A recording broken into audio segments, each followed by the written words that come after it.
आइए आज हम बात करते हैं थायराइड डेवलपमेंट की। तो देखिए थायराइड ग्लैंड का डेवलपमेंट कैसे होता है ये हम यहाँ पे बात करने वाले हैं। और थायराइड ग्लैंड के डेवलपमेंट में हमको कुछ कंजेनाइटल एनोमली देखने को मिलती है उसकी हम बात करेंगे। और थायराइड ग्लैंड के यहाँ पे कुछ एनाटॉमिकल रिलेशन जैसे हम आर्टेरियल सप्लाई, वेनस ड्रेनेज और नर्व सप्लाई की हम बात कर लेंगे, क्योंकि ये आगे हम नहीं बात करने वाले हैं। ठीक है, तो ये एनाटॉमिकल एस्पेक्ट की यहाँ पे हम बात करेंगे, बाकी फिजियोलॉजिकल और पैथोलॉजिकल एस्पेक्ट की आगे हम डिटेल में बात करने वाले हैं। तो थायराइड डेवलपमेंट में सबसे पहले हम बताएं कि जो हमारी थायराइड ग्लैंड होती है ना, ये थायराइड डाइवर्टिकुलम से ड्राइव होती है। और ये थायराइड डाइवर्टिकुलम ये फ्लोर ऑफ प्रिमिटिव फेरिंग्स से ड्राइव होता है। और ये फ्लोर ऑफ प्रिमिटिव फेरिंग्स जो होता है ये एंडोडर्मल इन ओरिजिन होता है। तो पता चला हमारी थायराइड ग्लैंड जो होगी ये एंडोडर्मल इन ओरिजिन होगी।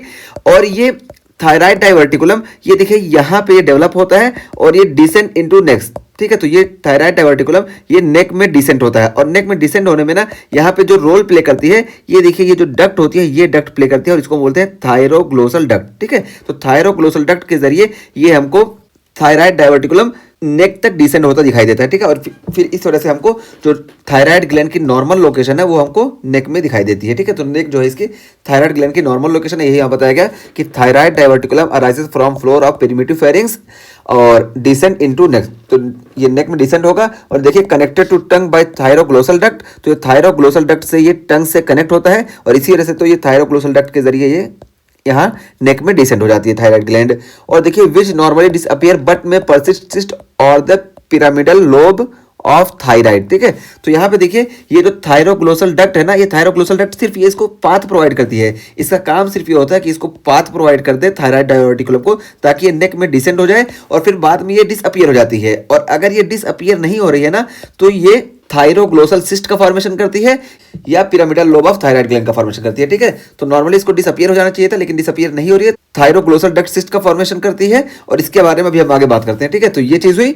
और देखिए फिर क्या बताया गया कि most common ectopic thyroid tissue site is tongue. तो देखिए यहाँ से थायराइड ग्लैंड यहीं से डेवलप होना शुरू होती है। इसी वजह से most common ectopic thyroid tissue की जो साइट है ये टंग है, क्योंकि यहाँ से फिर ये डिसेंड नहीं हो पाएगी। इस वजह से थायराइड टिश्यू की जो मोस्ट कॉमन एक्टोपिक लोकेशन है ये टंग होगी और इसको हम लिंगुअल थायराइड बोलते हैं। और देखिए रिमूवल में result in hypothyroidism if it is the only thyroid tissue present.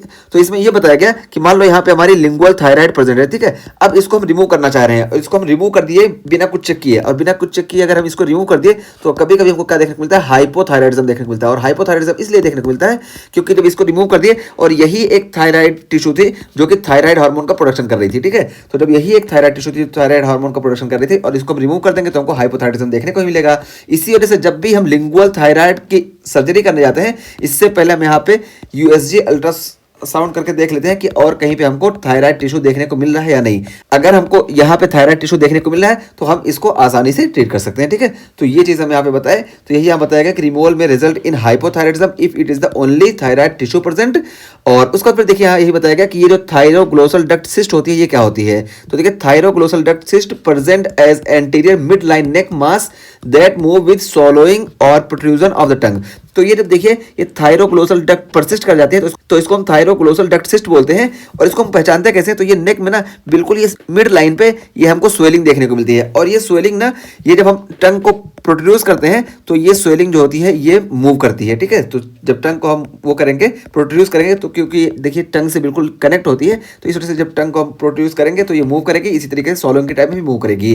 जबकि देखिए परसिस्टेंट सर्वाइकल साइनस जो होता है ये प्रोट्रूशन ऑफ द टंग के टाइम पे ये मूव नहीं करता है। ठीक है, तो परसिस्टेंट सर्वाइकल साइनस क्या होता है हम यहाँ पे ये भी बता दें कि ये देखिए ये हमारी जो है फेरेंजियल क्लेफ्ट है। ठीक है, तो ये देखिए ये जो हमारी फर्स्ट क्लेफ्ट है यहाँ से हमारे टिम्पेनिक मेम्ब्रेन का फॉर्मेशन होता है। और ये देखिए ये थर्ड, फोर्थ और फिफ्थ ये जो होती हैं ये टेम्परेरी सर्वाइकल साइनस का फॉर्मेशन करती हैं। ये देखिए हम यहाँ पे दिखाएं, ये देखिए टेम्परेरी सर्वाइकल साइनस का फॉर्मेशन करती हैं। और ये जो टेम्परेरी सर्वाइकल साइनस है ना ये बाद में जो होता है ये डिसअपियर हो जाता है। और अगर ये डिसअपियर नहीं हुआ तो इसी को हम बोलते हैं फेरेंजियल सिस्ट। ठीक है, तो ये फेरेंजियल सिस्ट क्या होता है कि ये जब हम टंग का प्रोट्रूशन कराते हैं तो ये मूव नहीं करता है और ये लेटरल होता है। तो इस तरीके से यहाँ पे हम इसको डिफ्रेंशिएट कर लेंगे कि थायरोग्लोसल डक्ट सिस्ट जो होती है ये सेंटर में होगी और जब हम लंग को प्रोड्यूस करेंगे तो ये मूव करेगी। जबकि ये जो हमारी परसिस्टेंट सर्वाइकल साइनस की वजह से जो हमको फेरेंजियल क्लेफ्ट सिस्ट देखने को मिल रहा है ये जो होती है लेटरल नेक में प्रेजेंट होती है और ये टंग के प्रोड्यूशन के साथ ये मूव नहीं करती है। तो इस तरीके से हम इन दोनों सिस्ट में डिफरेंशिएशन कर लेंगे। यही यहाँ पे बताया गया कि thyroglossal duct cyst present as anterior mid line neck मास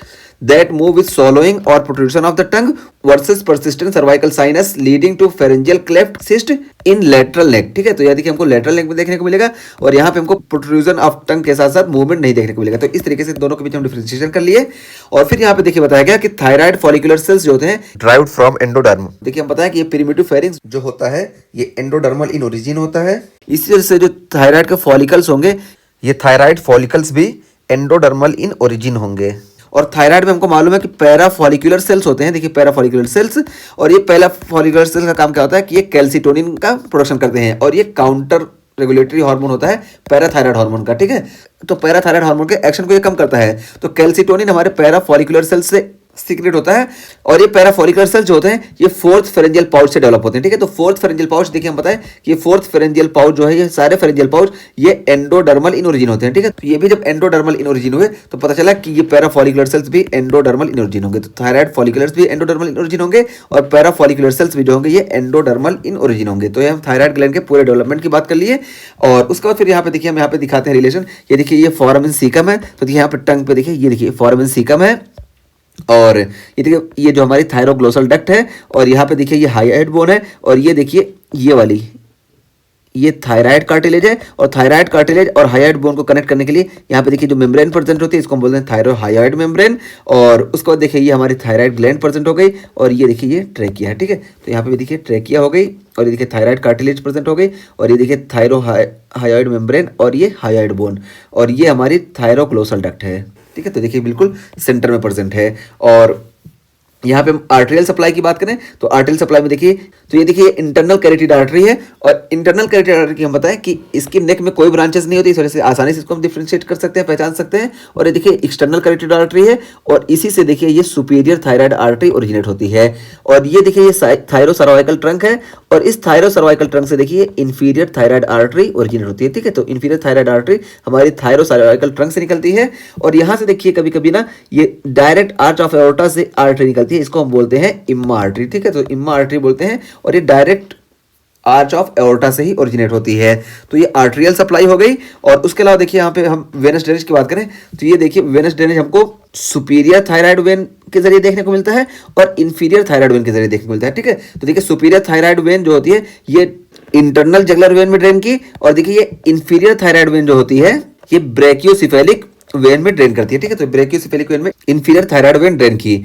और यहाँ पे देखिए कुछ लोगों में ये मिडिल थायराइड वेन भी प्रेजेंट होती है और ये मिडिल थायराइड वेन ये भी हमारे इंटरनल जगुलर वेन में ड्रेन करती है। तो इसका वेनस ड्रेनेज हो गया। और आर्टेरियल सप्लाई देखिए सुपीरियर थायराइड आर्टरी और ये देखिए ये इंफीरियर थायराइड आर्टरी जो कि थायरो सर्वाइकल ट्रंक से डेवलप हुई। और उसके बाद फिर यहाँ पे नर्व सप्लाई की हम बात करें तो देखिए यहाँ पे हमारी वेगस नर्व की ब्रांचेस होती हैं और ये देखिए हमारी सुपीरियर लेरेंजियल नर्व है और सुपीरियर लेरेंजियल नर्व देखिए ये इंटरनल लेरेंजियल नर्व और एक्सटर्नल लेरेंजियल नर्व।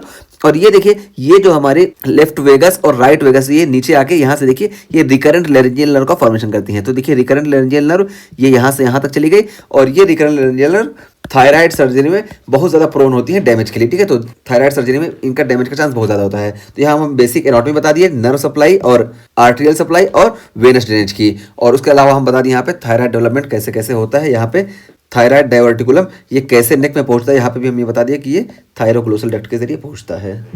अच्छा, ये देखिए थायरोग्लोसल डक्ट सिस्ट हम यहाँ पे दिखाएं, ये देखिए हमारे डायग्राम में यहाँ पे दिखाया गया है ये थायरोग्लोसल डक्ट सिस्ट देखिए यहाँ पे प्रेजेंट है। ठीक है, तो यही यहाँ पे दिखाया गया है, स्टूडियो में हम नहीं बताया था, इस वजह से यहाँ पे हम बता दे रहे हैं कि थायरोग्लोसल डक्ट सिस्ट जो है ये देखिए इमेजिंग में हमको यहाँ पे इस तरह देखने को मिलती है।